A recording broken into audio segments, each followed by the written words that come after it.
An Open Letter to Open-Minded Progressives. Chapter 5, The Shortest Way to World Peace, Part 1. Mencius Moldbug, May 15, 2008. After 4 loping and windy installments, in this chapter I thought I'd vary the formula. Instead of an open letter to open-minded progressives at large, this is an open letter to just one, Charles Stross, the science fiction writer. My first excuse for this audacity is that I know Charlie sort of. At least, we hung out on the same Usenet group in the early 90s, when he was an aspiring novelist and I was an annoying teenager.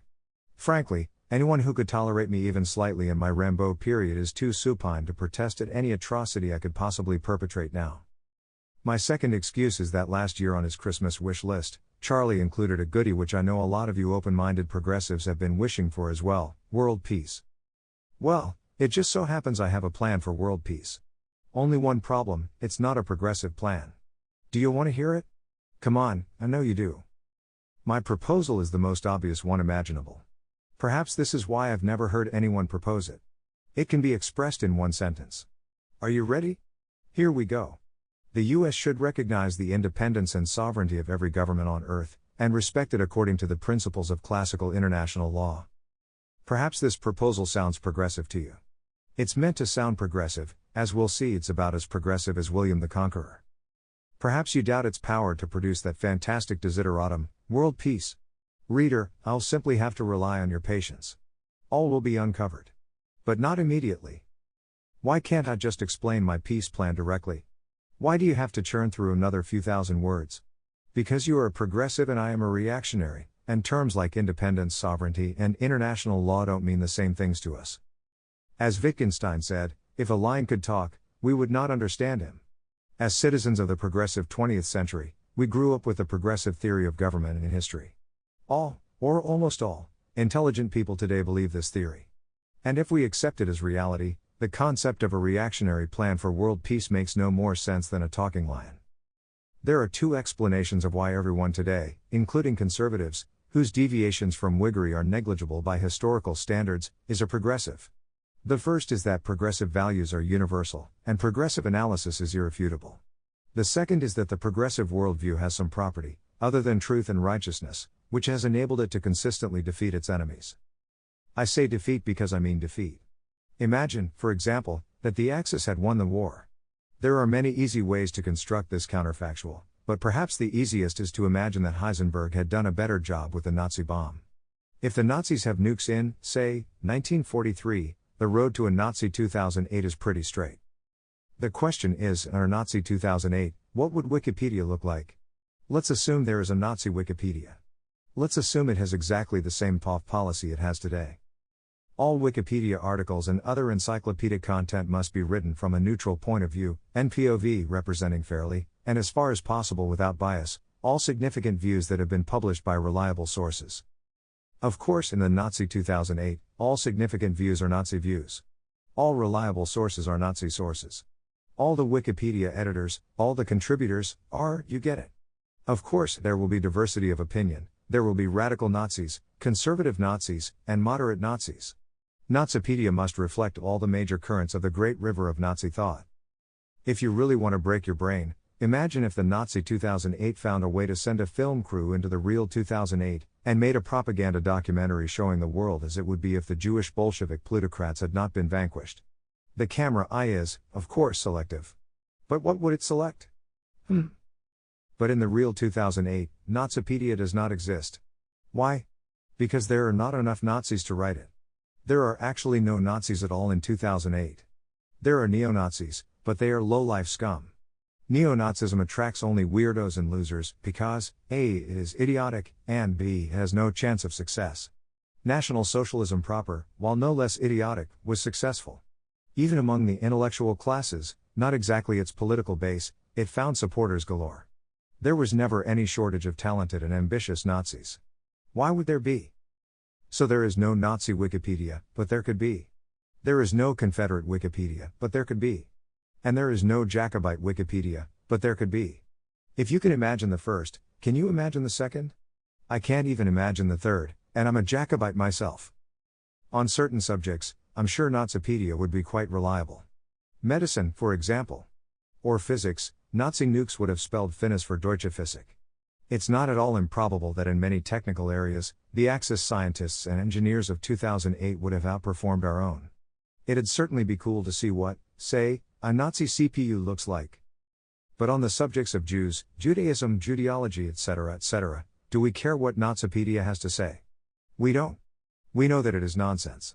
Or to be more exact, some combination of truth and misinterpretation. Perhaps there will even be some factual errors. But why should there be? As Goebbels always said, the truth is the best propaganda.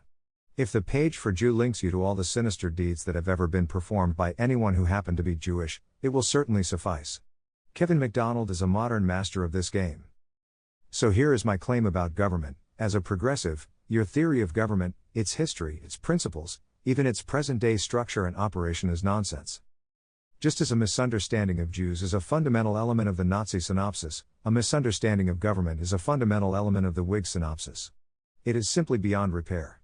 If you are a progressive and you want to understand government, past and present, your best strategy is to forget everything you know and start from scratch. Zen mind, beginner's mind. A fun way to demonstrate this, I find, is the method of mysteries. Using my reactionary Jedi mind tricks, painstakingly sifted from the ashcan of history, I ask a question you can't answer. Then I answer it. And you are enlightened, whether or not you want to be. Here is a question: what is the most successful Protestant denomination in the U.S. today?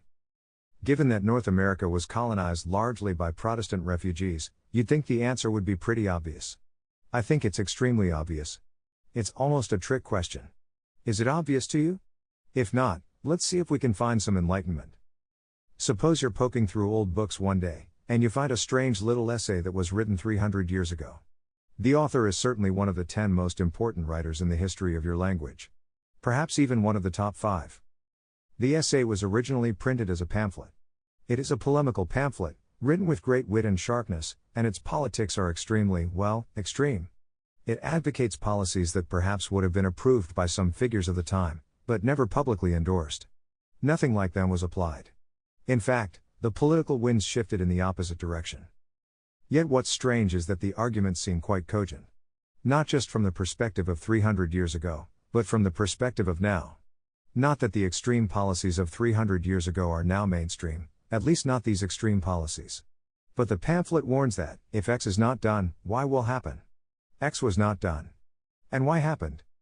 What's even stranger is that the pamphlet was printed anonymously, as a sort of provocation or black propaganda. It was not a Swiftian satire. It was believable. Its readers took it quite seriously. But its actual author was quite opposed to X, and when his identity was disclosed, the authorities were not amused. The author was Daniel Defoe. The pamphlet was The Shortest Way with the Dissenters. I recommend reading The Shortest Way in its entirety. It is, of course, short and quite fun. What's neat about The Shortest Way is that it gives us a more or less complete Tory history of England in the 17th century, without any mealy-mouthed pandering or Whig double-talk. From the viewpoint of the narrator, who of course is an uber-high Tory, the history of 17th century England is the history of a nation beset by a kind of mental virus. The virus is called dissent. Its slavering zombies, who somehow manage to be both religious fanatics and communist conspirators, are the dissenters. The fruit of this tree is clear: war, poverty, revolution and tyranny. The only way to deal with the contagion is to root it out with a rod of iron. Now, let us crucify the thieves. If the 2008 election gets your blood flowing, woo baby. Politics in 1704 was certainly a contact sport. And yet no historian would dispute the essential claim of the piece, that the Anglicans, when in power, were far more tolerant of the dissenters than vice versa. In case you're wondering, a dissenter is more or less the same thing as a Puritan. And what's really fascinating is the arch-Tory prediction of what will happen if, despite all reason, these wretches are allowed to continue with their conspiring. How just will such reflections be, when our posterity shall fall under the merciless clutches of this uncharitable generation? When our church shall be swallowed up in schism, faction, enthusiasm, and confusion? When our government shall be devolved upon foreigners, and our monarchy dwindled into a republic? Rowan Williams, anyone? Brussels, anyone? Granted, England retains its symbolic monarchy, but I'd hate to imagine what any writer who could describe William of Orange as a mock king would make of the present royals, who are as mock-close as they are feckless. Of course, today's Whig, our modern progressive, all these changes are good. The English monarchy has not dwindled into a republic. It has grown into a republic. Its government has not devolved upon foreigners. It has joined with them in a great act of principled unity. Etc. Yet I see no reason to think that even Defoe himself, let alone an old high Tory, would have seen it this way. Republic in 1704 meant praise God bare bone. A Republican in Queen Anne's England was about as hard to find as a Nazi in modern Germany. Okay, I exaggerate. Slightly. But here is the conundrum: we have here a 300-year-old document whose proposals, even by the standards of 1704, were so right-wing that no one could utter them seriously. The only thing to the right is, literally, the Spanish Inquisition. And yet its analysis and its predictions are spot on. Don't you find that a little weird? Does this answer the Protestant question? Is it the key to world peace? Neither. It is just a little clue, that's all. You go back to poking through old books. And you find another one. This one is a history book. It is only 100 years old, a spring chicken, really. I had never heard of the author and I can't find any biographical information on him. He is simply a historian. A rather good one, too, as far as I can tell, and quite reputable in his day. But the book is a little stick of dynamite. It is a critical re-evaluation of the foundation myth of the most important government on earth. It is deeply subversive. According to the official story, the founders were prudent and principled men whose rights had been violated once too often by a tyrannical occupation regime, whose love of freedom finally overcame their love of peace, and who prevailed by their courage and force of arms after a desperate struggle. According to the historian, however. But why spoil it? The book is Sidney George Fisher's True History of the American Revolution. Here is the original New York Times review. I believe Fisher was an American himself, which is remarkable considering his results. As he puts it in his first paragraph. The purpose of this history of the Revolution is to use the original authorities rather more frankly than has been the practice with our historians. They appear to have thought it advisable to omit from their narratives a great deal which, to me, seems essential to a true picture. To a revision junkie like me, a paragraph like this produces an almost physical excitement. Imagine you're a crackhead, just walking down the street looking for car windows to smash, when suddenly on the sidewalk you see an enormous rock the size of a softball. Whose is it? Who left it there? Will it fit in your pipe? Who cares? You're on it like a wolf on a baby. What, if we are to believe Mr. Fisher, did the historians omit? Let's resort again to the method of mysteries. Here are some questions about the American Revolution for which you may find you have no good answer. 1. Why do the American Loyalists share a nickname with a British political party? Is this just a coincidence, or does it imply some kind of weird alliance? And what is on the other side of said alliance? If the Loyalists are called Tories, why does no one call the Patriots Whigs? 2. What on earth is the British strategy? Why do the Redcoats seem to be spending so much time just hanging around in New York or Philadelphia? Valley Forge is literally 20 miles from Philly. Okay, I realize, it's winter. But come on, it's 20 miles. General Washington is starving in the snow out there. His troops are deserting by the score. And Lord Howe can't send a couple of guys with muskets to go bring him in. Heck, it sounds like a well-phrased dinner invitation would probably have done the trick. 3. If the Stamp Act was such an intolerable abuse, how did the British Empire have all these other colonies, Canada, Australia, yada yada, where everyone was so meek?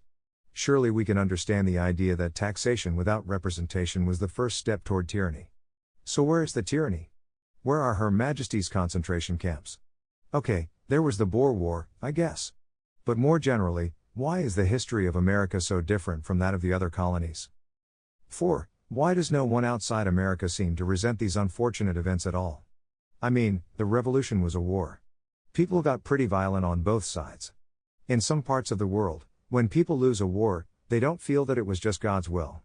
They feel that God would be much more satisfied if there was some payback. And they tend to transmit this belief to their offspring. In the American unpleasantness, a lot of people, loyalists, got kicked out of their homes. They had to leave with only a small travel bag. When this sort of thing happens in the Middle East, it's remembered for the life of the known universe. There is actually a slight clue to two of these questions in the text we just left, The Shortest Way. Defoe, or rather his hyper-Tory alter ego, writes. The first execution of the laws against dissenters in England was in the days of King James I, and what did it amount to?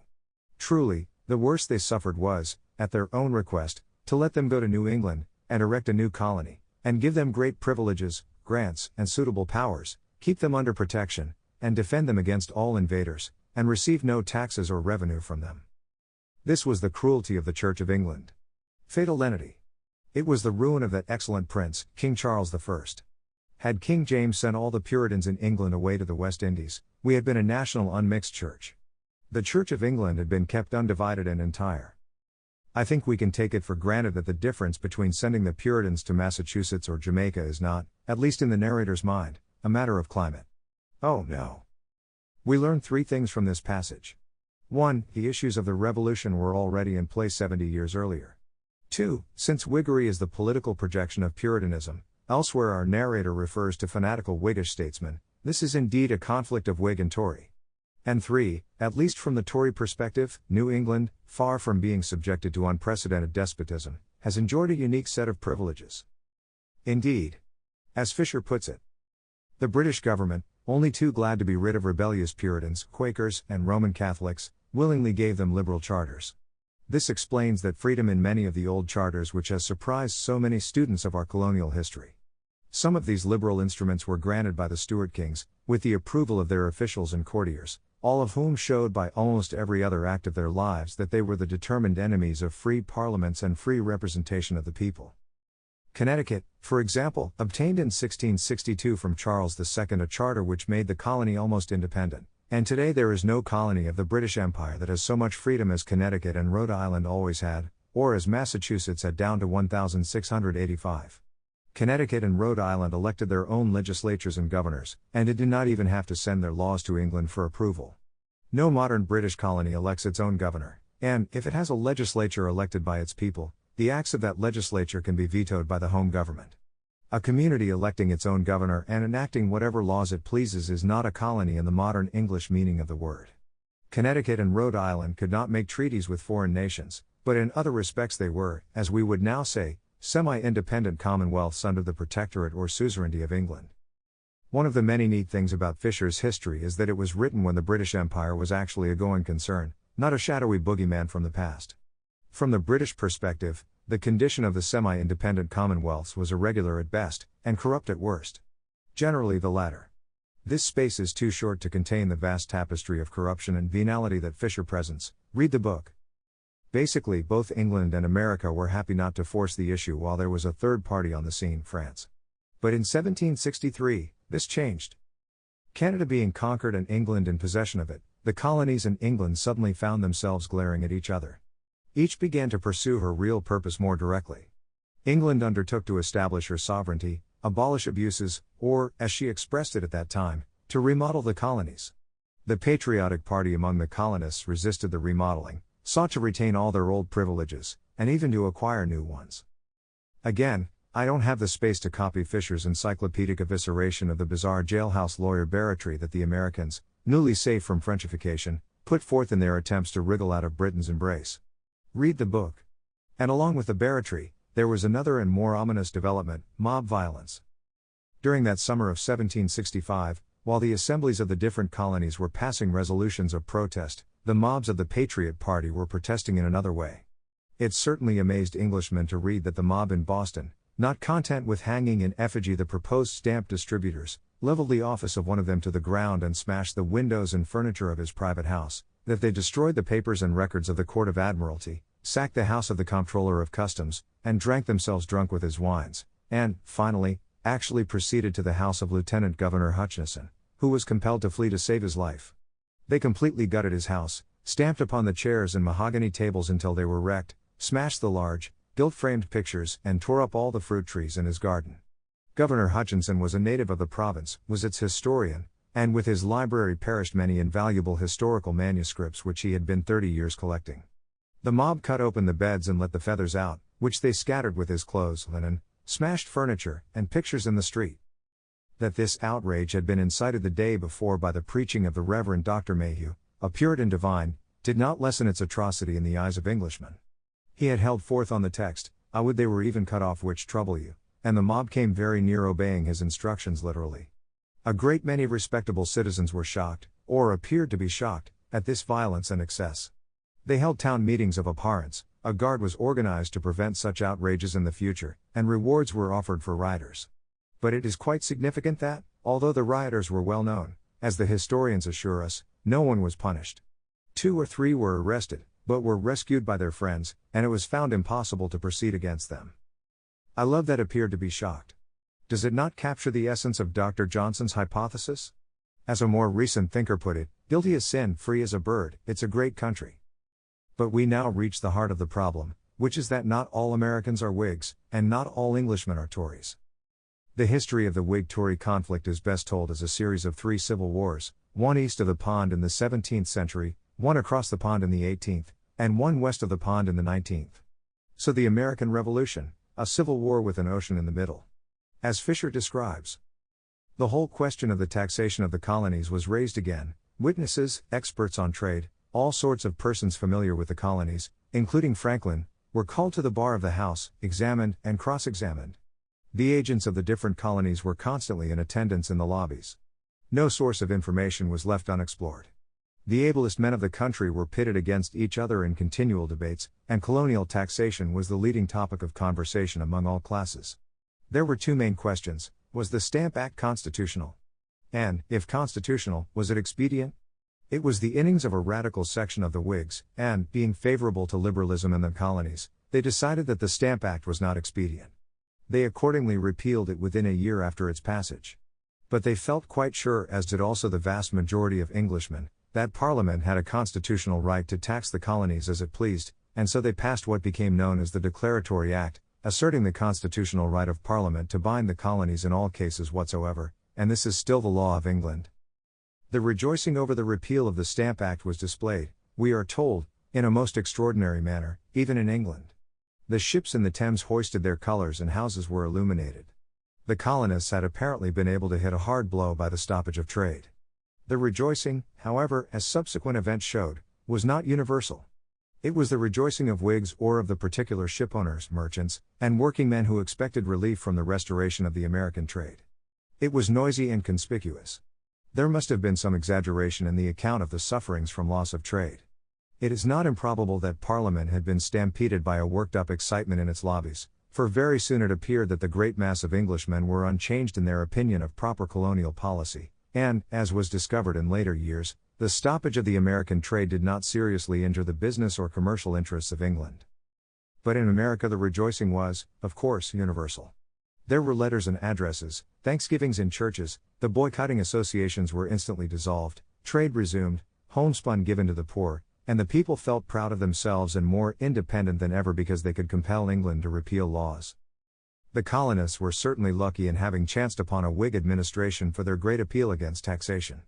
It has often been said that both the Declaratory Act and the repeal of the Stamp Act were a combination of sound constitutional law and sound policy, and that if this same Whig line of conduct had been afterwards consistently followed, England would not have lost her American colonies. No doubt if such a Whig policy had been continued, the colonies would have been retained in nominal dependence a few years longer. But such a policy would have left the colonies in their semi-independent condition without further remodeling or reform, with British sovereignty unestablished in them, and with a powerful party of the colonists elated by their victory over England. They would have gone on demanding more independence until they snapped the last string. In fact, the Whig repeal of the Stamp Act advanced the colonies far on their road to independence. They had learned their power, learned what they could do by united action, and had beaten the British government in its chosen game. It was an impressive lesson. Consciously or unconsciously, the rebel party among them was moved a step forward in that feeling for a distinct nationality which a naturally separated people can scarcely avoid. Such a repeal, such a going backward and yielding to the rioting, threats, and compulsion of the colonists, was certainly not that firm and consistent policy which both then and now has been recommended as the true course in dealing with dependencies. The Tories condemned the repeal on this account, and in the course of the next 10 or 15 years ascribed to it the increasing coil of colonial entanglement. This is the very nub of the issue. What's fascinating here is that we have 2 practical theories of how to deal with dependencies. One says that the most effective way to retain a dependency is to redress its grievances, tolerate its errors, and understand its complaints. The other says that the true course is a firm and consistent policy. This is not a moral disagreement. This is a case of is, not of ought. Both parties in England agree, or, at least, appear to agree on the goal, American colonies that acknowledge the authority of Parliament. The Whigs think the most effective means to this end is to persuade America that England is really their friend, by making concessions when concessions are demanded. The Tories think the most effective means to this end is to use firm and consistent force, to show the Americans that they have no alternative. After the war, the Whig theory became generally accepted in Britain. This answers question 4, why the British have no hard feelings.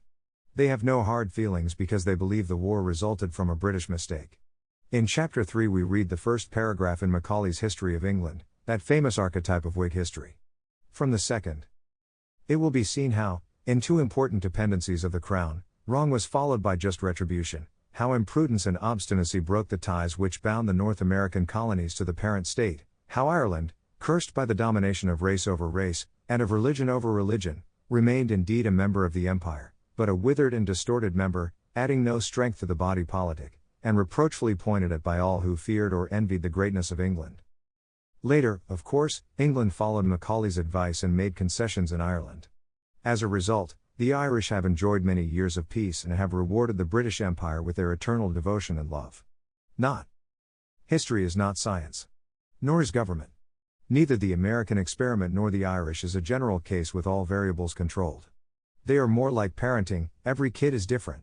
Nonetheless, you'll find that most parenting experts, a few progressives accepted, indeed endorse the firm and consistent approach. And most parents consider it obvious. From a purely intellectual standpoint, the Whig theory of government is attractive because it is not obvious. In fact, it's counterintuitive. If you want to keep your colonies, set them free.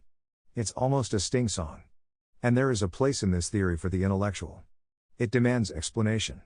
Whereas the firm and consistent policy is, again, obvious. And whoever made a living by explaining the obvious?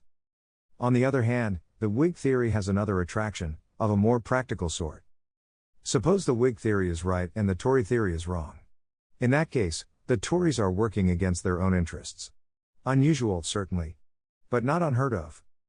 Suppose the Whig theory is wrong and the Tory theory is right. In that case, the Tories are advancing their own interests. And the Whigs are. See, here's the funny thing. There's a natural alliance between the American Patriot Party and the British Whigs. They are both, after all, Whigs. You'd expect some solidarity. Why don't the British Whigs just endorse the American rebels? Because it's not 2008 is why. In the 21st century, encouraging an enemy in arms against your own government is normal politics. The word treason is almost funny. In the 18th, it was a different matter. The doctrine, exclusively American in its origin, that rebels were merely men in arms fighting for an idea, mistaken or otherwise, who, when once subdued, were to be allowed to go their way like paroled prisoners of war, had not yet gained ground. Rebellion was at that time a more serious thing than it has since become under the American doctrine of the right of revolution. Most of the colonists could remember the slaughter and beheading inflicted in England on the rebels under the Pretender of 1745. The frightful hanging, torturing, and transportation of men, women, and even children, for such rebellions as that of Monmouth, were by no means yet forgotten. There was not a colonist who had not heard descriptions of London after a rebellion, with the bloody arms and hindquarters of rebels hung about like butcher's meat, the ghastly heads rotting and stinking for months on the poles at Temple Bar and on London Bridge, with the hair gradually falling off the grinning skulls, as the people passed them day by day. If the Whigs in Parliament had openly sided with the rebels, dreams of the shortest way would have danced in the eyes of the Tories. The pro-American stance taken by the likes of Burke, who later redeemed himself with the Reflections, but was always a Whig, was in fact the most effective way for a British politician to support the rebels, not on the grounds that they deserve independence, but on the grounds that conciliation is the most effective way to prevent it, as military coercion cannot possibly work. Does this sound at all familiar? We see here also why the American patriots never described themselves as Whigs, and nor did their friends in Britain. If we think of the revolutionaries as Whigs, we are tempted to ask who is in the driver's seat, the ragtag armies and mobs in America, or the British intellectuals who encouraged their rebellion. We are tempted to see the revolution as a continuation of British politics by other means, much as our Republicans and Democrats of today might find themselves backing opposing armies in some insignificant country halfway around the world. Obviously, this could never happen, but it would be very disturbing. You'll note that the Whig theory of the American Revolution cannot in any way be regarded as directly proven. America was not conciliated into a return to the fold. In the Whig mind, this of course is because Whig conciliation was not really tried. Or at least not tried enough. A higher dose, no doubt, would have cured the patient. However, the Tory theory is disproved indirectly, because the Tories tried to fight a war and failed. One of the two must be right, so the Whig theory is proven indirectly.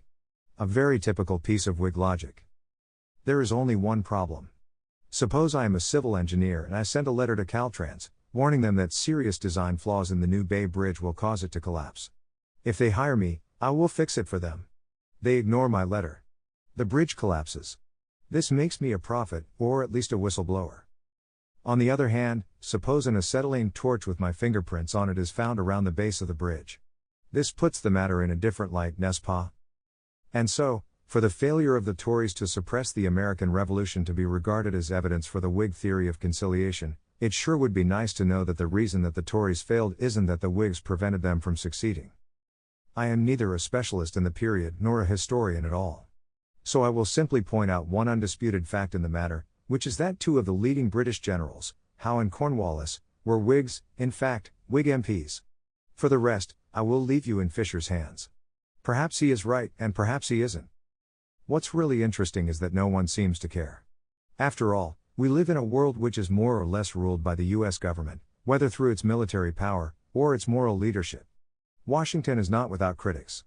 And you'd think that anti-Americans everywhere would leap at an interpretation of history that presented the American project as more or less fraudulent from day one. And perhaps they will. Perhaps Sidney George Fisher will go viral. Perhaps by next week Ayman al-Zawahiri will have a printout in his cave. Unfortunately, the true history has a lot of bad page scans, but you can also try his struggle for American independence, a later 2-volume expansion, 1-2. I'm afraid no Arabic translation is available. But I doubt it. Because the true history, as a loyalist or Tory history, is a reactionary history. It would afford rich amusement to any reactionary anti-Americans that might bump into it. However, since there are only about 15 reactionary anti-Americans left in the world, none of whom is under the age of 60, I think Google can put off that server upgrade for a while.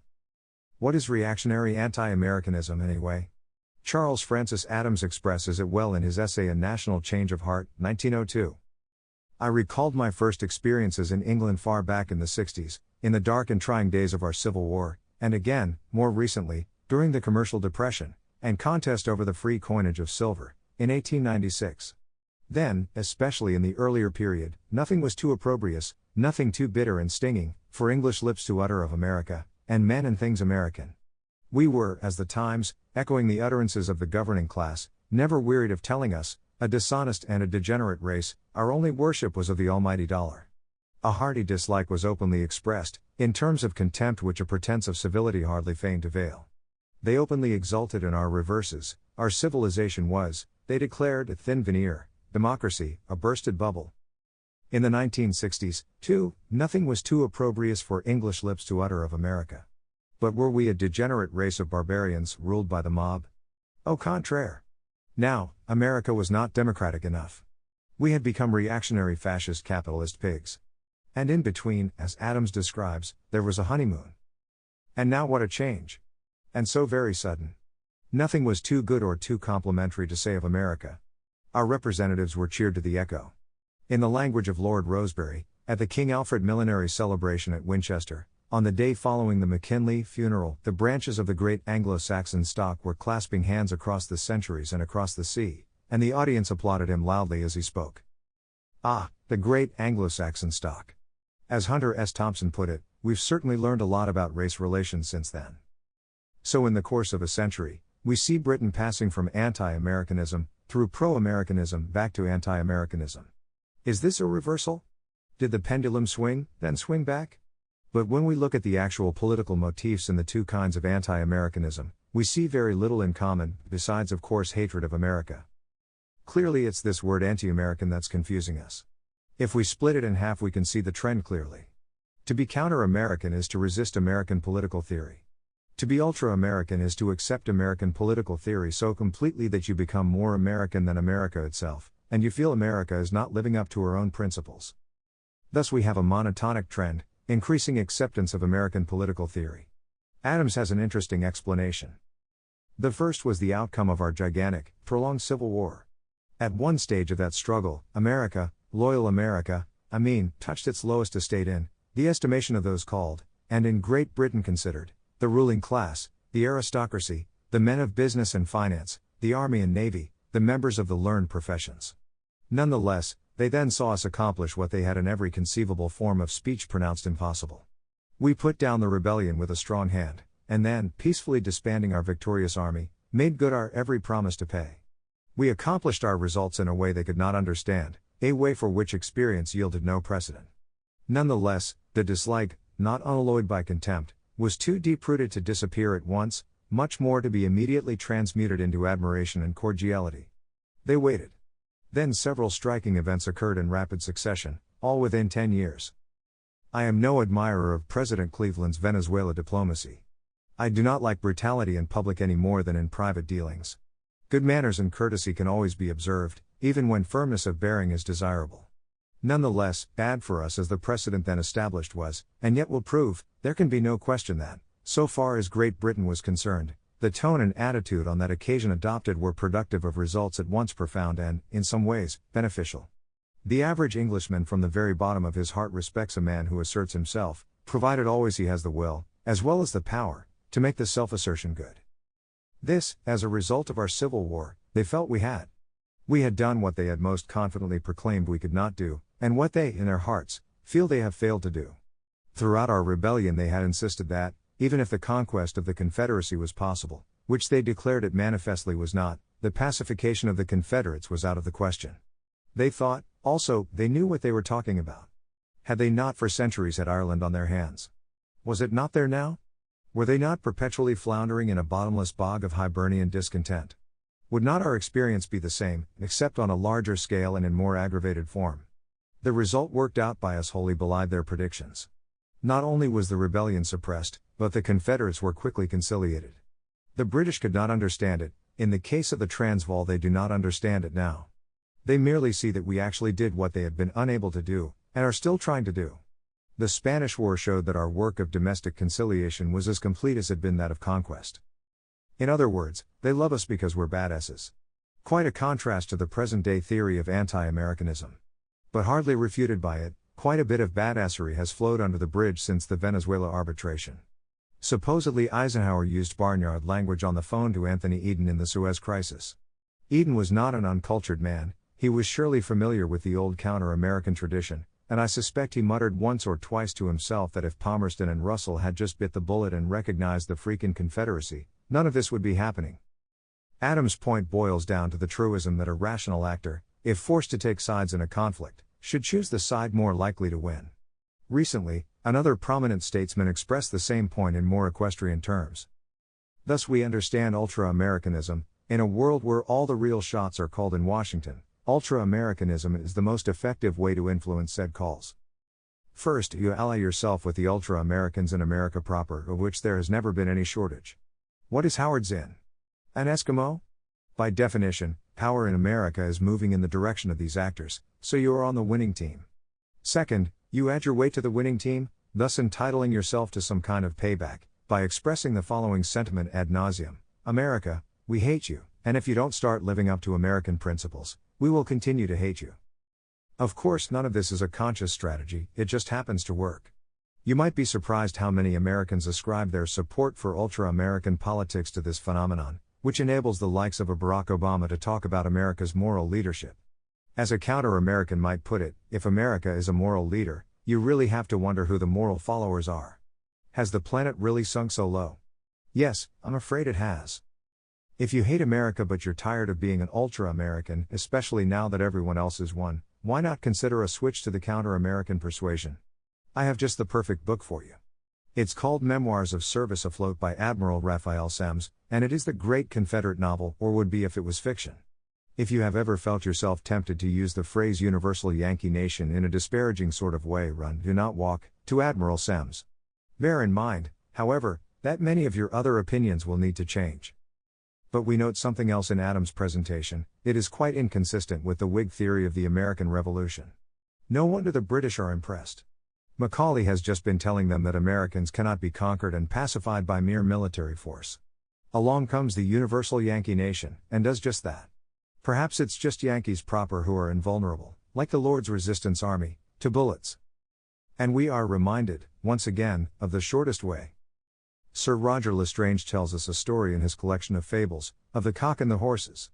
The cock was gotten a roost in the stable among the horses, and there being no racks or other conveniences for him, it seems, he was forced to roost upon the ground. The horses jostling about for room, and putting the cock in danger of his life, he gives them this grave advice: "Pray, gentlefolks, let us stand still, for fear we should tread upon one another." There are some people in the world, who, now they are unperched, and reduced to an equality with other people, and under strong and very just apprehensions of being further treated as they deserve, begin, with Aesop's cock, to preach up peace and union and the Christian duty of moderation, forgetting that, when they had the power in their hands, those graces were strangers in their gates. So we see that when Whigs rebel against Tories, Tories should stand still, for fear we should tread upon each other. When the shoe is on the other foot, however, those graces were strangers in their gates. This is not a matter of the merits of the rebel causes in the American Revolution and the Civil War. As a progressive, of course you believe, not very strongly, that the first rebellion was just, and you believe, very strongly, that the second was unjust. These are matters of morality, over which we cannot argue. The question is the physical efficacy of coercive suppression in both cases. Your theory of history, which of course you did not invent but have received, assures you that coercion could not have worked in the first case. No theory is required to know that it worked in the second. If you were truly a believer in the Calvinist providence, like your Whig forebears of old, the problem would be solved. God, whose ways are mysterious but whose arms are invincible, is on the side of the just. Therefore it is futile to attempt to overcome a just cause, whereas an unjust one must be resisted with all our might. God helps those who help themselves. You have long since given up this belief. But its corollary persists, out of sheer habit, I must assume. I can find no other explanation. And since the belief, true or false, is clearly central to any strategy for world peace, most of today's wars being insurgencies of one sort or another, we have to resolve it. In our pursuit of the Whig theory of war, we have advanced from the early 17th century to the late 19th. Let's pull just a little way into the 20th, and pick an episode which everyone will recognize, but hopefully few have strong attachments to. Joseph Tumulty, a New Jersey politician, was one of Woodrow Wilson's advisors. Think Colonel House, minus 20 IQ points. In 1921 he published an adoring political memoir, a genre somewhat new to history, called Woodrow Wilson as I Know Him. It includes the following passage, which I'd like to think at this point is self-explanatory. If you get bored, you can skim, but don't be discouraged, there is a punchline. No one standing on the sidelines in the capital of the nation and witnessing the play of the ardent passions of the people of the Irish race, demanding that some affirmative action be taken by our government to bring about the realization of the right of self-determination for Ireland, it seemed as if the American president, Woodrow Wilson, who first gave utterance to the ideal of self-determination for all the oppressed peoples of the world, was woefully unmindful of the age-long struggle that Irishmen had been making to free their own beloved land from British domination. But to those, like myself, who were on the inside of affairs, it was evident that in every proper and legitimate way the American president was cautiously searching for efficient means to advance the cause of self-government in Ireland and to bring about a definite and satisfactory solution of this complicated problem. Long before the European war, the president and I had often discussed the Irish cause and how to make his influence felt in a way that would bring results without becoming involved in diplomatic snarls with Great Britain. He was of the opinion that the Irish problem could not be settled by force, for the spirit of Ireland, which for centuries had been demanding justice, was unconquerable. He pointed out to me on many occasions when we discussed this delicate matter, that the policy of force and reprisal which the English government had for centuries practiced and had but strengthened the tenacious purpose of the Irish people and had only succeeded in keeping under the surface the seething dissatisfaction of that indomitable race. I recall that at the conclusion of one of our talks after a cabinet meeting, shaking his head as if he despaired of a settlement, the president said, "European statesmen can never learn that humanity can be welded together only by love, by sympathy, and by justice, and not by jealousy and hatred." He was certain that the failure of England to find an adjustment was intensifying feeling not only in our own country, but throughout the world, and that the agitation for a settlement would spread like a contagion and would inevitably result in a great national crisis. In discussing the matter with me, he said, "The whole policy of Great Britain in its treatment of the Irish question has unfortunately been based upon a policy of fear and not a policy of trusting the Irish people." How magnificently the policy of trust and faith worked out in the case of the Boers.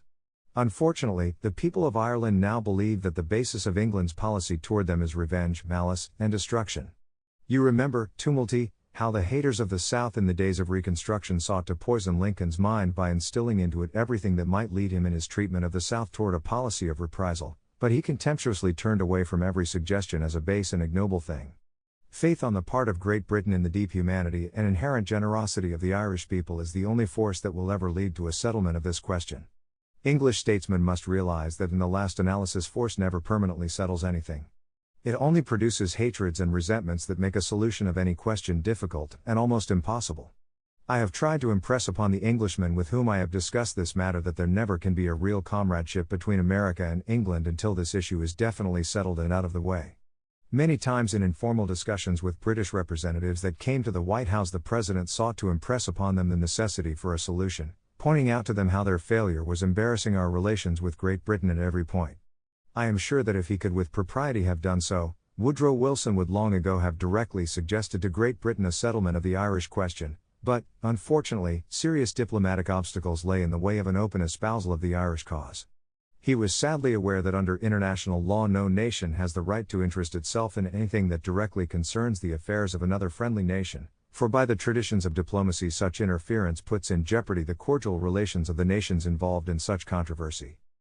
Long before he became president, Woodrow Wilson had eloquently declared his attitude with reference to self-government for Ireland, and had openly espoused the cause of Irish freedom.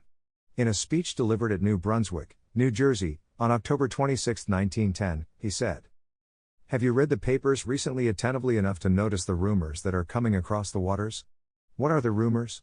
The rumors are that the English program includes, not only self-government for Ireland, but self-government for Scotland, and the drawing together in London or somewhere else of a parliament which will represent the British Empire in a great confederated state upon the model, no doubt, of the United States of America, and having its power to the end of the world. What is at the bottom of that program? At the bottom of it is the idea that no little group of men like the English people have the right to govern men in all parts of the world without drawing them into real substantial partnership, where their voice will count with equal weight with the voice of other parts of the country. This voice that has been crying in Ireland, this voice for home rule, is a voice which is now supported by the opinion of the world. This impulse is a spirit which ought to be respected and recognized in the British Constitution. It means not mere vague talk of men's rights, men's emotions, and men's inveterate and traditional principles, but it means the embodiment of these things in something that is going to be done, that will look with hope to the program that may come out of these conferences. If those who conduct the government of Great Britain are not careful, the restlessness will spread with rapid agitation until the whole country is aflame, and then there will be revolution and a change of government." In this speech he plainly indicated that his plan for the settlement of the Irish question was the establishment of some forum to which the cause of Ireland might be brought, where the full force of the public opinion of the world, including the United States, could be brought to play in a vigorous and wholehearted insistence upon a solution of this world-disturbing question. As we read the daily papers, containing accounts of the disturbances in Ireland, what a prophetic vision underlay the declaration contained in the speech of Woodrow Wilson in 1910.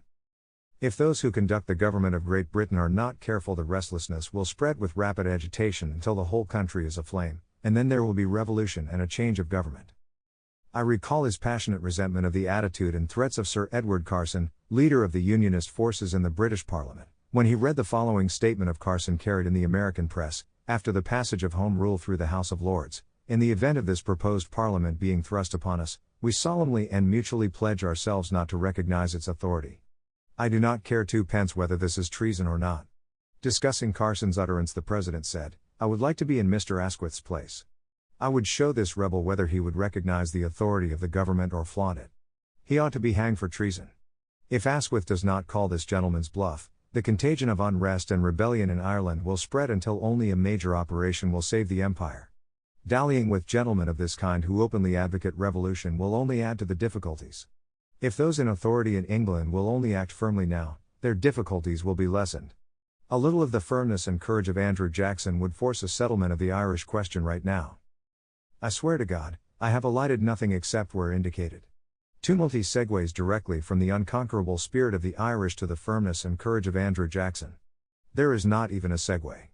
It's just bam bam. Check it for yourself, page 397. Did you catch, also, that bit about how magnificently the policy of trust and faith worked out with the Boers? Yeah, trust, faith, and concentration camps. What Wilson means, as in his reference to the South, is that after the Boer War Britain devolved a large amount of local responsibility on the South African government. After, of course, delivering a thorough and comprehensive ass-whooping, with the firmness and courage of Andrew Jackson. Mr. Tumulty, of course, was an Irish ward boss political hack. He was not writing for 2008. But he made the wonderful gaffe of omitting the Whig theory of revolution and the Whig theory of rebellion in a single breath, where we can see how oddly they fit together. The Whig theory of rebellion turns out to just be the Tory theory of revolution. They can coexist, but only with a distinction between justified revolution and unjustified rebellion that is implausible to say the least. And yet, as a progressive, you believe them both, and you will never confuse the two. Imagine, for example, that some confused conservative intellectual had responded to the crimes of Timothy McVeigh, or Eric Rudolph, or Byron de la Beckwith, with Wilsonian rhetoric about deep-seated grievances, or age-old struggles, or whatnot. These men were not revolutionaries. They were rebels. That is, they were right-wing political criminals, rather than left-wing ones. They deserved to be crushed. And somehow this did not prove hard at all. Nor did right-wing intellectuals experience any difficulty in choosing not to excuse their acts. Here's a fact that may have escaped your attention. There has never been a successful right-wing insurgency. That is, there has never been any successful movement employing the tactics of guerrilla or urban guerrilla, or terrorist, war, in which the guerrilla forces were to the political right of the government forces. To some extent you can classify Franco in Spain as a successful right-wing rebel, but his forces were more organized and disciplined than the government's. Franquismo was a coup that turned into a rebellion, and it succeeded in the end only because, for unusual reasons, England and the US declined to intervene against it. For example, if oppression and injustice really are the cause of insurgent movements, why was there never anything even close to an insurgency in any of the Soviet bloc states? Excepting, of course, Afghanistan, a rather suspicious exception. You may be a progressive, but you can't be such a progressive that you believe there was no such thing as communist oppression. Yet it never spawned any kind of violent reaction. What up with that, dog? The obvious answer is just defoes. When they had the power in their hands, those graces were strangers in their gates. The cause of revolutionary violence is not oppression. The cause of revolutionary violence is weak government. If people avoid revolting against strong governments, it is because they are not stupid, and they know they will lose. There is one and only one way to defeat an insurgency, which is the same way to defeat any movement: make it clear that it has no chance of winning, and no one involved in it will gain by continuing to fight. I mean, think about it. You hear that in country X, the government is fighting against an insurgency. You know nothing else. Which side would you bet on? The government, of course. Because it is stronger by definition, it has more men and more guns. If it didn't, it wouldn't be the government. So insurgency in the modern age is not what it appears to be. It is an illusion constructed for a political audience. If Fisher is right, it was not the Continental Army that prevailed in 1783, but the alliance of the Continental Army and the British Whigs. Together they produced a new Whig republic to replace the old one that had collapsed with Cromwell's death. Neither could conceivably have achieved this mission alone. Insurgency, including what we now call terrorism, is thus a kind of theater. Guerrilla theater, you might say. It exists as an adjunct to democratic politics, and could not exist without it. I exclude partisan campaigns of the Peninsular War type, in which the guerrillas are an adjunct to a war proper. The goal of an insurgency is simply to demonstrate that the violence will continue until the political demands of its supporters are met. The military arm produces the violence. The political arm explains, generally while deploring the violence, that the violence can be stopped by meeting the demands, and only by meeting the demands. What's so beautiful about this design, at least from the devil's perspective, is that it requires no coordination at all. It is completely distributed. There is no command and control. It often arouses suspicion when politicians and terrorists are good friends. With the insurgency design, both can benefit from each other's actions, without any incriminating connections. They do not even need to think of the effort as a cooperation. Insurgents and politicians need not even share a value system. There is no reason at all, for example, to think that Ayman al-Zawahiri shares any values with American progressives. I have a fair idea of the kind of government that Sheikh al-Zawahiri would create if he had his druthers. I can certainly say the same for progressives. They have nothing at all to do with each other, regardless of anyone's middle name. Yet when Sheikh al-Zawahiri attributed the Democratic victory in the 2006 elections to the Mujahideen, he was objectively right. The Democrats won because their prediction that Iraq would become a quagmire for the US military, which everyone and his dog knows is a Republican outfit, turned out to be true. Without the Mujahideen, who would have turned Iraq into a quagmire? Space aliens? To make a proper feedback loop, the efforts of the politicians must assist the insurgents, and the efforts of the insurgents must assist the politicians. The al-Zawahiri effect, which is not exactly a unique case, is a good example of the latter. The former is provided by a tendency in Whig politics that we can call antimilitarism. Antimilitarism assists the armed struggle in the most obvious way, by opposing its opponents. All things being equal, any professional military force will defeat its non-professional opponent, just as an NBA team will defeat the women's junior varsity. The effect of antimilitarism is to adjust the political and military playing field until the insurgents have an equal, or even greater, chance of victory. Wars in which antimilitarism plays an important role are often described as asymmetric. The term is a misnomer. A real asymmetric war would be a conflict in which one side was much stronger than the other. For obvious reasons, this is a rara avis. A modern asymmetric war is one in which one side's strength is primarily military, and the other's is primarily political.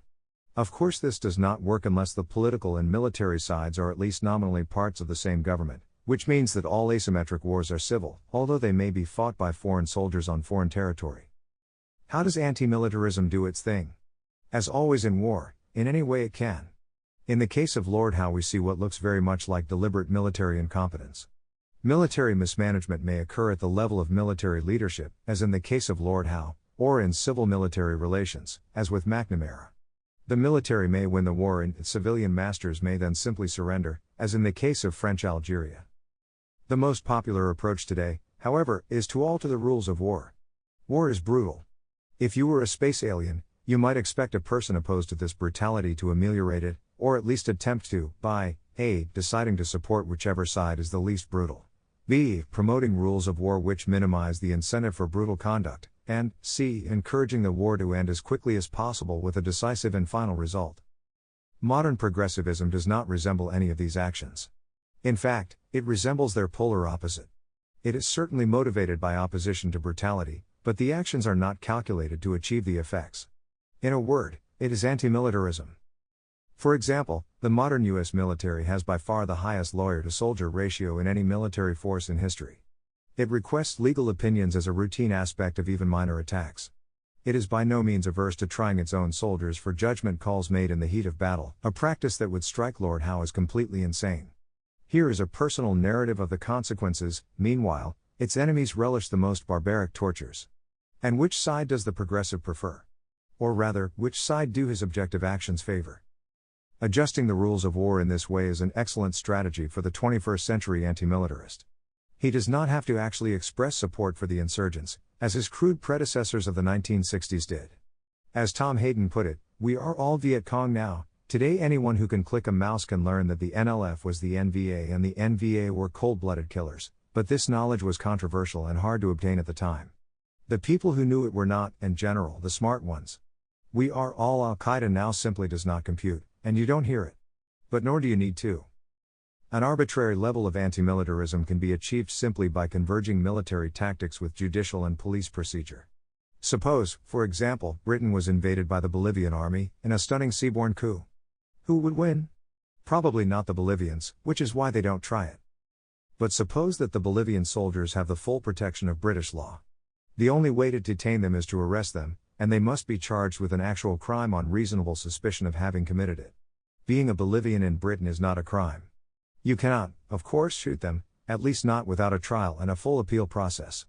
Any sort of indiscriminate massacre, as via artillery, airstrikes, etc., is of course out of the question. Etc. So Britain becomes a province of Bolivia. War is always uncertain, but the Bolivians certainly ought to give it a shot. What do they have to lose? A few soldiers, who might have to spend a little time in a British jail. Not exactly the black hole of Calcutta. So why not? And this is how anti-militarism produces war. War is horrible, and no one is willing to fight in it unless they have a chance of winning. Anti-militarism gives the insurgents that chance.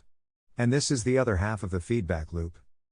Now we're ready to answer the question that you've probably forgotten about: what is the most successful Protestant denomination in the United States? Successful is a tricky word. Should we count it statistically, by mere numbers? But I am a reactionary, head count and warm bodies mean nothing to me. Better to count it by influence and importance. Whose counsels are heard in the corridors of power? To what sect do the rich, famous and fashionable belong? Who controls the prestigious institutions? But an even trickier word is denomination. The problem is that denominations don't always seem to mean that much. In many cases, they seem to be meaningless labels inherited from the past. To define people as members of separate sects, you'd expect them to disagree about something important. When was the last time you saw, say, a Congregationalist having it out with an Episcopalian? Do Unitarians and Methodists castigate each other in furious theological catfights? No. I suspect the major reason for this is the ecumenical movement. It's unsurprising that this would result in a convergence of opinion. In practice today, in the U.S., there are two kinds of Protestant: mainline, i.e., ecumenical, and evangelical. Confusingly, the people described as evangelical in the 19th century are the ancestors of today's mainliners. I prefer to say traditionalist, as one would expect from the history of the great Christian faith. These two sects hate each other like cats and dogs. Mystery resolved. And as the name suggests, mainliners are more socially prestigious and far more likely to be found in positions of influence or authority. Does this answer our question? Not quite. The thing about mainline Protestant beliefs is that they are not only shared by Protestants. You can find Catholics, Jews, Muslims, and quite a few atheists who hold essentially the same worldview as the mainline Protestants. What is a moderate Muslim? A Protestant Muslim, more or less. For the last century and a half, one of the most influential American sects has been the Unitarians. The beliefs held by Unitarians have changed over time, but modern Unitarians, or Unitarian Universalists, believe that you can be a Unitarian while being any religion, or no religion at all. Of course, if you are a Muslim or a Catholic, you need to discard almost all the traditional beliefs of these sects, often retaining just the name. But since Unitarians have done more or less the same to their own beliefs, it's no sweat, man. The neat thing about primary sources is that often, it takes only one to prove your point. If you find the theory of relativity mentioned in ancient Greek documents, and you know the documents are authentic, you know that the ancient Greeks discovered relativity. How? Why? It doesn't matter. Your understanding of ancient Greece needs to include Greek relativity. One of the discoveries that impelled me to start this blog was an ancient document. Well, not that ancient, actually. It's from 1942. It is of unquestionable authenticity. In fact, it is still hosted by the same organization that wrote it. If you're an older reader, you have seen this before. If you're an open-minded progressive, you may be surprised. The document is here. Religion, American Malvern, Monday, March 16, 1942. These are the high spots of organized U.S. Protestantism's super-Protestant new program for a just and durable peace after World War II. This program was adopted last week by 375 appointed representatives of 30-odd denominations called together at Ohio Wesleyan University by the Federal Council of Churches. Every local Protestant church in the country will now be urged to get behind the program. As Christian citizens, its sponsors affirmed, we must seek to translate our beliefs into practical realities and to create a public opinion which will ensure that the United States shall play its full and essential part in the creation of a moral way of international living. Among the 375 delegates who drafted the program were 15 bishops of 5 denominations, 7 seminary heads, including Yale, Chicago, Princeton, Colgate, Rochester, 8 college and university presidents, including Princeton's Harold W. Dodds, practically all the ranking officials of the Federal Council, and a group of well-known laymen, including John R. Mott, Irving Fisher and Harvey S. Firestone Jr. Intellectually, said Methodist Bishop Ivan Leaholt of Texas, this is the most distinguished American church gathering I have seen in 30 years of conference going. The meeting showed its temper early by passing a set of 13 requisite principles for peace submitted by Chairman John Foster Dulles and his Inter-Church Commission to study the basis of a just and durable peace. These principles, far from putting all the onus on Germany or Japan, bade the U.S. give thought to the short-sighted selfishness of its own policies after World War I, declared that the U.S. would have to turn over a new leaf if the world is to enjoy lasting peace. Excerpts. For at least a generation we have held preponderant economic power in the world, and with it the capacity to influence decisively the shaping of world events. It should be a matter of shame and humiliation to us that actually the influences shaping the world have largely been irresponsible forces. Our own positive influence has been impaired because of concentration on self and on our short-range material gains. If the future is to be other than a repetition of the past, the U.S. must accept the responsibility for constructive action commensurate with its power and opportunity. The natural wealth of the world is not evenly distributed. Accordingly, the possession of such natural resources is a trust to be discharged in the general interest. This calls for more than an offer to sell to all on equal terms. Such an offer may be a futile gesture unless those in need can, through the selling of their own goods and services, acquire the means of buying. With these principles accepted, the conference split up into 4 groups to study, respectively, the social, economic and political problems of the post-war world and the problem of the Church's own position in that world. Discussion waxed hot and heavy, with one notable silence. In a week when the Japs were taking Java, discussion of the war itself was practically taboo. Reason: the Federal Council felt that, since 5 of its other commissions are directly connected with the war effort, the conference's concern should be with plans for peace. One war statement, "The Christian Church as such is not at war," was proposed by editor Charles Clayton Morrison, of the influential and isolationist before Pearl Harbor Christian Century. This statement was actually inserted in a subcommittee report by a 64-58 vote after a sharp debate. In the plenary session, however, it was ruled out of order. Some of the conference's economic opinions were almost as sensational as the extreme internationalism of its political program. It held that a new order of economic life is both imminent and imperative, a new order that is sure to come either through voluntary cooperation within the framework of democracy or through explosive political revolution. Without condemning the profit motive as such, it denounced various defects in the profit system for breeding war, demagogues and dictators, mass unemployment, widespread dispossession from homes and farms, destitution, lack of opportunity for youth and of security for old age. Instead, the Church must demand economic arrangements measured by human welfare. Must appeal to the Christian motive of human service as paramount to personal gain or governmental coercion. Collectivism is coming, whether we like it or not, the delegates were told by no less a churchman than England's Dr. William Peyton, co-secretary of the World Council of Churches, but the conference did not veer as far to the left as its definitely pinko British counterpart, the now famous Malvern Conference, time January 20, 1941. It did, however, back up Labour's demand for an increasing share in industrial management. It echoed Labour's shibboleth that the denial of collective bargaining reduces labor to a commodity. It urged taxation designed to the end that our wealth may be more equitably distributed. It urged experimentation with government and cooperative ownership. Every individual, the conference declared, has the right to full-time educational opportunities, to economic security and retirement, to adequate health service and an obligation to work in some socially necessary service.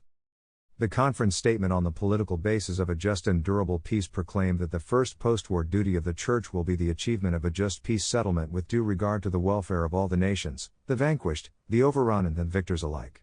In contrast to the blockade of Germany after World War I, it called for immediate provision of food and other essentials after the war for every country needing them.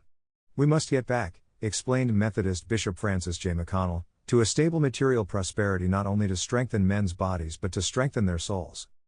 Politically, the conference's most important assertion was that many duties now performed by local and national governments can now be effectively carried out only by international authority. Individual nations, it declared, must give up their armed forces except for preservation of domestic order, and allow the world to be policed by an international army and navy. This League of Nations with teeth would also have the power of final judgment in controversies between nations. The regulation of international trade and population movements among nations. The ultimate goal, a duly constituted world government of delegated powers, an international legislative body, an international court with adequate jurisdiction, international administrative bodies with necessary powers, and adequate international police forces and provision for enforcing its worldwide economic authority. Despite their zeal for world political, social and economic unity, the churchmen were less drastic when it came to themselves. They were frank enough to admit that their own lack of unity was no shining example to the secular world, but did no more than call for a new era of interdenominational cooperation in which the claims of cooperative effort should be placed, so far as possible, before denominational prestige. The program of the Federal Council is immediately recognizable as the modern progressive agenda. But that adjective is not used, except in its dictionary sense. Nor is the other adjective that is generally associated with the same program liberal. I really hate using this word, it makes me sound like Rush Limbaugh. Instead, what is the adjective our reporter uses to describe this program? Super Protestant. In other words, we have a candidate for the most successful Protestant denomination in the U.S. today. That denomination is progressivism itself.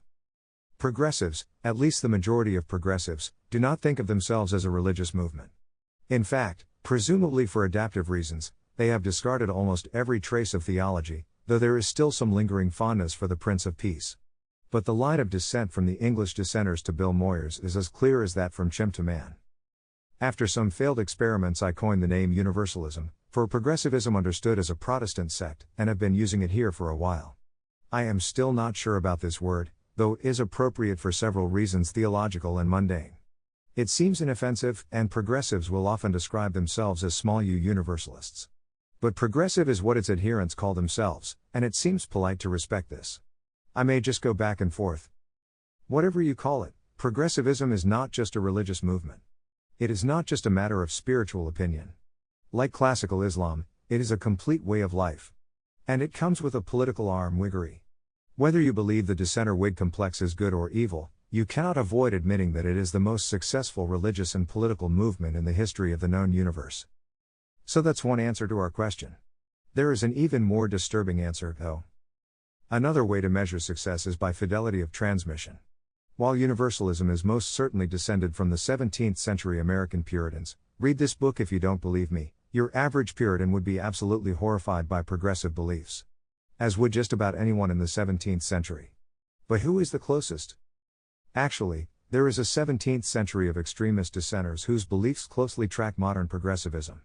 They are not identical, that would be too much to expect, but you will have to work hard to find any point on which the two conflict, at least to the point where someone might get into an argument. Many superficial rituals and traditions have been discarded, but modern members of this sect are certainly progressives. And the sect, though young by dissenter standards, has been quite influential ever since the writing of The Shortest Way. I refer, of course, to the Quakers. If the Time reporter had described the program of the Federal Council as super Quaker, he might well have confused his audience, but his theology would have been if anything more accurate. The history of mainline Protestantism in America is more or less the history of its Quakerization. Basically, we are all Quakers now. Even I find Quaker writings remarkably sympathetic, and I'm a reactionary Jacobite. There is a reason, though, that they were expelled from England. Here, in this fascinating 1917 discussion of Quakers and World War I, which in the great Quaker style, both innocent and shameless, is hosted by the Quaker Heritage Press, is an example of what creeps some people out about the Quakers. It should be noted, in the first place, that in practice the Quaker attitude upon this issue, the war, is no more than that of socialists, of whom some are ardent nationalists and some inveterate pacifists. The Friends have their patriotic and military heroes. Betsy Ross, who made our first flag, was a member of the society. Thomas Mifflin, a Major General and Washington's first aide-de-camp, was a Quaker, so was Major General Nathaniel Greene, so was Jacob Brown, a Bucks County schoolmaster who rose to be Commander-in-Chief of the United States Army. Robert Morris financed the Revolution largely by means of Quaker loans. John Bright, one of the foremost of English Quakers, justified the American war to exterminate slavery. Whittier's abolition poems were militant to the last degree.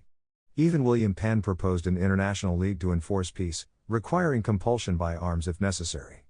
The doctrine of pacifism, nevertheless, always has been vital in the principles of Quakerism, and one of the curious chapters in American history deals with the strange expedients which members of the society employed to make their genuine love of country harmonize with their beliefs by supporting necessary projects of defense which they could not officially countenance. Franklin gives an illuminating account of the embarrassment given them, in the Pennsylvania Assembly, whenever application was made to grant aids for military purposes. Unwilling to offend the government, and averse to violating their principles, he says, they used a variety of evasions, the commonest one being to grant money for the king's use and avoid all inquiry as to the disbursement. But once, when New England asked Pennsylvania for a grant to buy powder, this ingenious device would not serve. They could not grant money to buy powder, for that was an ingredient of war, but they voted an aid of 3,000 pounds, and appropriated it for the purchasing of bread, flour, wheat and other grain. Some of the council, desirous of giving the House still further embarrassment, advised the governor not to accept the provision, as not being the thing he had demanded, but he replied, I shall take the money, for I understand very well their meaning, other grain is gunpowder. Which he accordingly bought, and they never objected to it. If this makes no sense to you, black powder of the time came in corns, i.e. grains. The story of other grain, which I would be prepared to accept as apocryphal, Franklin is hardly a trustworthy source, is rather famous among Quaker haters. Note also William Penn's lead to enforce peace, of which I was entirely unaware until 5 minutes ago. You'll learn something new every day. Even I find it hard to restructure my brain to think of progressivism as a religious movement. Frankly, the proposition that our society, far from advancing into a bright future of rationality and truth, is slipping inexorably into the iron grip of an ancient religious sect, is one I find almost impossible to contemplate. One thought experiment for this purpose, however, is to imagine that, perhaps through the action of evil aliens, every progressive, whether or not he or she self-identifies as a Christian, was converted automatically into a traditionalist, and vice versa. Except, of course, for you. You'd suddenly realize that you lived in a world in which all the levers of power, prestige, and influence were held by dangerous religious maniacs. At least, people you consider dangerous religious maniacs. Being a progressive and all. Well, exactly. I am not a progressive. But I am also not a traditionalist. I am not a Christian at all. I believe it is worth some effort to try to wake up from all this historical baggage. We are now prepared to consider the subject we started with, world peace. From a semiotic perspective, I didn't go to Brown for nothing, kids. The fascinating thing about world peace is that, while these two little words are remarkably precise and their compound is hardly less exact, the phrase is not without its Emersonian edge. It reminds us of two concepts which are not logically connected, a goal in which Planet 3 is free from the state of human interaction known as war, and a strategy for achieving that goal. This strategy is generally known as pacifism. In 19th century and 20th century history, pacifism is associated with a movement i.e., a group of people acting collectively, if not within any fixed organizational structure, which might be called the internationalist movement.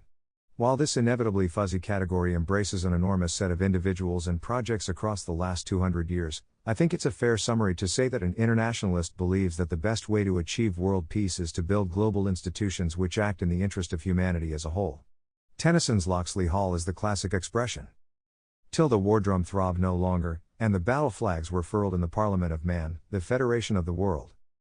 There the common sense of most shall hold a fretful realm in awe, and the kindly earth shall slumber, lapped in universal law. On an issue as important as world peace, there is certainly no point in confusing ourselves. So I object to the word pacifism. This sign, by joining two signifieds in one signifier, the goal of a world without war and the strategy of Locksley Hall internationalism, sneaks in three assumptions which, while they may very well be true, strike me as quite non-obvious. 1. Internationalism is the only strategy which can achieve the goal. 2. Internationalism is an effective strategy with which to achieve the goal. 3. Internationalism is not the principal obstacle to the achievement of the goal. If you have actually read this far in the post, without skimming even a little, I'd like to think that you know Whiggery and Quakerism when you see it.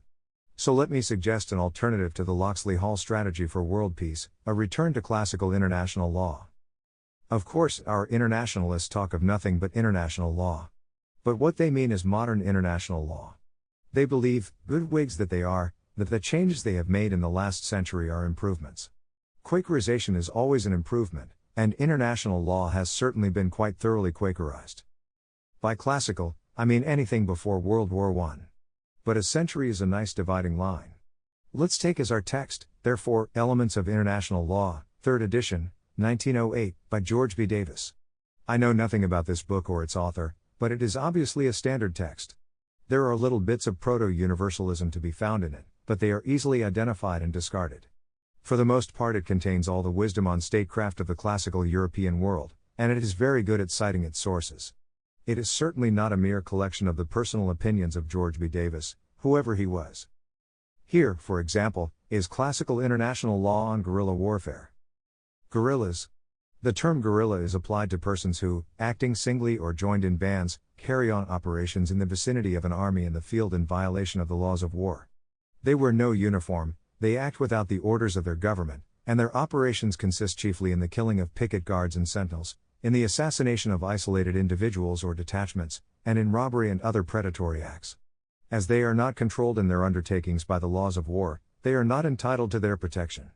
If captured, they are treated with great severity, the punishment in any case being proportioned to the offense committed. Their operations have no effect upon the general issue of the war, and only tend to aggravate its severity. Life taken by them is uselessly sacrificed, and with no corresponding advantage. Quelle différence? Here, on the rightfulness of war. Rightfulness of war. With the inherent rightfulness of war, international law has nothing to do. War exists as a fact of international relations, and, as such, it is accepted and discussed. In defining the law of war, at any time, the attempt is made to formulate its rules and practices, and to secure the general consent of nations to such modifications of its usages as will tend towards greater humanity, or will shorten its duration, restrict its operations, and hasten the return of peace and the restoration of the belligerent states to their normal relations. Friends, this is the sweet music of reason, scanned, de-Quakerized and presented for your perusal by the good progressives behind Google Books, who do much better than they know. I cannot this entire book. If you care about the subject, and who doesn't? It is simply worth reading. You can skip the chapters on diplomatic protocol, treaties, etc. War and sovereignty are your main concerns. Classical international law, while never perfect, was simply a beautiful piece of engineering. It solved, not perfectly but quite effectively, a problem that today strikes us as unsolvable, enforcing good behavior among sovereign nations, without a central enforcer. You might call it a peer-to-peer architecture for world peace. I'm afraid what we have now is more a client-server approach. It works, sort of. It does not strike me as stable or scalable. International law was designed for a world of equals. It broke down when one nation, first Great Britain, and later the United States, took it upon itself, for motives that were superficially charitable and fundamentally Whiggish, to act as a global enforcer. At that point, it ceased to be an instrument of peace and independence and became one of domination and war. Other grain. If the entire tradition of classical international law were condensed down to 2 words, they might well be the Latin words uti possidetis. If there is a single phrase that is the key to world peace, it is this one. Amazingly enough, it even has a Wikipedia page, although the classical concept is confused with the modern, and quite oxymoronic, one of uti possidetis juris. The idea of uti possidetis is the principle that every government is legitimate and sovereign. All governments are de facto. Their borders are defined by the power of their military forces. If 2 states disagree on their borders, it is up to them to settle the dispute. Their settlement should be respected by all. As Davis puts it, treaties of peace resemble ordinary treaties in form, in the detailed method of preparation, and in binding force. They differ from ordinary treaties, and from private contracts, in respect to the position of the contracting parties, who, from the necessities of the case, do not enter them upon equal terms. This in no respect detracts from their obligatory character, which cannot be too strongly insisted upon. Agreements entered into by an individual while under duress are void, because it is for the welfare of society that they should be so. If they were binding, the timid would be constantly forced by threats or violence into a surrender of their rights, and even into secrecy as to the oppression under which they were suffering. The knowledge that such engagements are void makes the attempt to extort them one of the rarest of human crimes. On the other hand, the welfare of society requires that the engagements entered into by a nation under duress should be binding, for, if they were not so, wars would terminate only by the utter subjugation and ruin of the weaker party. In other words, exactly as they terminated in the 20th century. If they terminated when either belligerent believes the object of the war to have been attained, or is convinced that it is impossible of attainment, or when the military operations of either power have been so successful as to determine the fortune of war decisively in its favor, a general truce is agreed upon, and negotiations are entered into with a view to the restoration of peace. You see the flavor of these rules. They are designed for a world of genuinely independent states as opposed to British or American protectorates. Under the rule of uti possidetis, statehood is an objective description. No one asks, should Hamas have a state? One asks, is Gaza a state? Under classical international law, the answer is clearly yes. Let's take a brief look at how this plan would create peace in the Middle East. First, the borders between Israel and its neighbors are permanently fixed. They are simply the present lines of demarcation, as said at the end of the 1967 war. In the West Bank there is an area of fuzzy jurisdiction. Israel maintains what might be called an imperfect occupation. Gaza is its own state. I suspect Israel would find it prudent to evacuate most of the West Bank and put it in the same status as Gaza. Call it Ramallah. The U.S. is completely neutral in these disputes. It gives Israel no aid. It gives the Palestinians no aid. It gives no one any aid. It does not need protectorates, friends, etc. It has the H-bomb and Angelina Jolie. Others can love it for the latter or fear it for the former. Or possibly the reverse. It's up to them. The Middle East, and specifically the area around Israel, is actually an area of great natural stability. The area is stable because the state which does not want war, Israel, is much stronger than its aggressive, irredenist and revanchist neighbors Gaza and Ramallah. Therefore, there are 2 possibilities. 1. Gaza and Ramallah recognize that they live next to the 800-pound gorilla. They watch their steps. They do not shoot rockets over the border, and they prevent their citizens from doing so. And there is no war. 2. Gaza and Ramallah persist in attacking Israel. Under classical international law, Israel exercises its right of redress and does whatever it takes to stop the attacks. If whatever it takes means that Israel has to convert the human population of Gaza into biofuel, so be it. The basic principle of classical international law is that every citizen of an enemy state is an enemy. Of course, the law of war is intended to make combat humane, and the basic principle of humanitarian war is that no forcible measures against an enemy which involve the loss of human life are justifiable, which do not bear directly upon the object of which the war is undertaken, and which do not materially contribute to bring it to an end. In other words, if Gazans are really so crazed with lust for Jewish blood that they will never stop blowing themselves up in cafes until the last Gazan is processed into a tank full of biodiesel it is. Otherwise, of course, these actions would be quite unjustifiable.